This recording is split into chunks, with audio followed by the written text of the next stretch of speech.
Բոլորիս լավ հայտնի է, որ մեր տատերի, պապերի ասածները եւ մեր գրականությունը, որ նարեկը կարդում էին հիվանդների վրա եւ հիվանդները բուժվում էին։ Հետևաբար ես որպես բժիշկ, որպես հոգեթերապևտ, որպես խոսքով բուժման մասնագետ, ինձ հետաքրեց այդ փաստը, քանի որ ես ավելի հիմնված էի մեր բուժական մեթոդների հիմնվելով մեր արմատների վրա ուսումնասիրել ինչն է մեխանիզմը, ինչով է դա պայմանավորված։ Եթե մենք նայենք այնտեղ, այո, իր ամբողջ բովանդակության մեջ ամբողջովին ներկայացված է բժշկություն հիմնված հին բժշկության տեսության վրա, այսինքն երբ որ մարդու կազմությունը ներկայացվում էր հողը, օդը, ջուրը, կրակը, այդ ներքին խանգարված վիճակի կարգավորելու։ Ի սկզբանե էր բանը, ու թերևս հենց այս սկզբնական մաքրությունն է Նարեկի խոսքով բուժելու զորությունը։ Երուսաղեմի պատրիարքը 31-7 թվականների ինքն էլ է Նարեկը մեկնել 24 թվականին եւ այսպիսի արտահայտություն ունի. մեր խոցված հոգիներու ամենեն անուշ բալասանը մեր ազգային զգացումի ամենեն կազդուրիչ դեղն է այն։ Այսինքն եթե մենք ունենք այս դեղը, ուրեմն մենք պիտի ավելի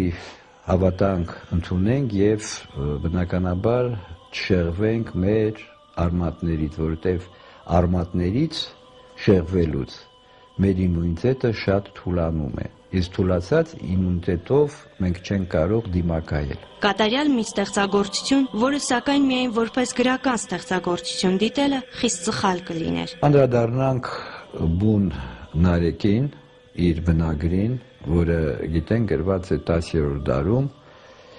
իհարկե իր գրափար բնագրին, ինչու, որովհետև դրանից հետո տարբեր մեկնիչներ, մեկնելով Նարեկը,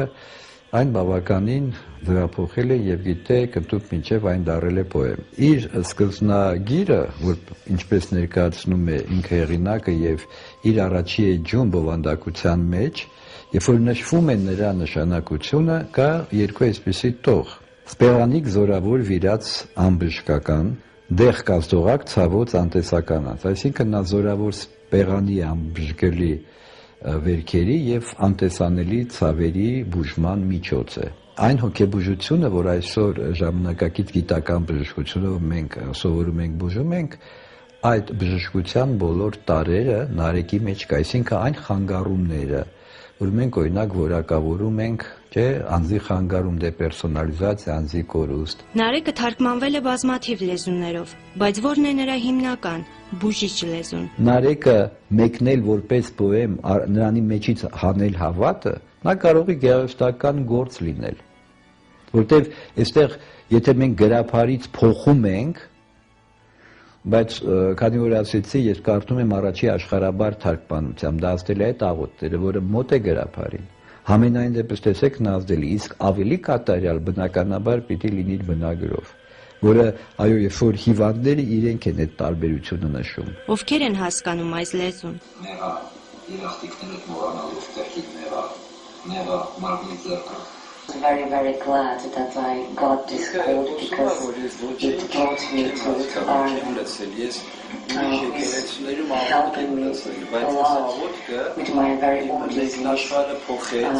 Սա շատ ունիվերսալ մեխանիզմ է։ Ինչով է ունիվերսալությունը, որ ունիվերսալ, որտեղ ուղղված է բոլոր տարիքի, բոլոր ժամանակների եւ բոլոր ազգերի համար։ Ես բազմիցս դա ներկայացրել եմ այո եւ կոնգրեսներին, ինչպես հայերեն կարդալով Նարեկը, նա ազդում է նմանատես, ինչպես լսում է հայ մարդը երեխան եւ օտարը,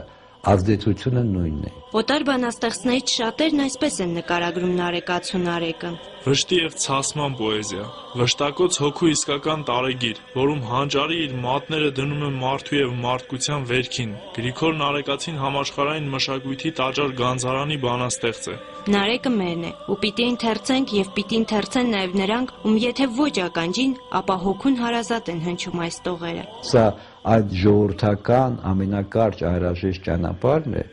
որը անհրաժեշտ է մեզ բոլորից մանավանդ հիմա։ Հայր եկեղեցին Գրիգոր Նարեկացուն դասել է սրբերի շարքը, եւ նրա հիշատակը ուրիշ սուրբ անունների հետ նշում է ամեն տարի թարգմանչած տոնին։ Ու թեպետ որպես մի մահկանացու պիտի վախճանեմ, բայց այս մատյանի հարականությամբ կմնամ անմահ։ Ընդունիր ինձ, Տեր, հոգուտ պատկերով կերպարանելով ինձ կրկին անգամ։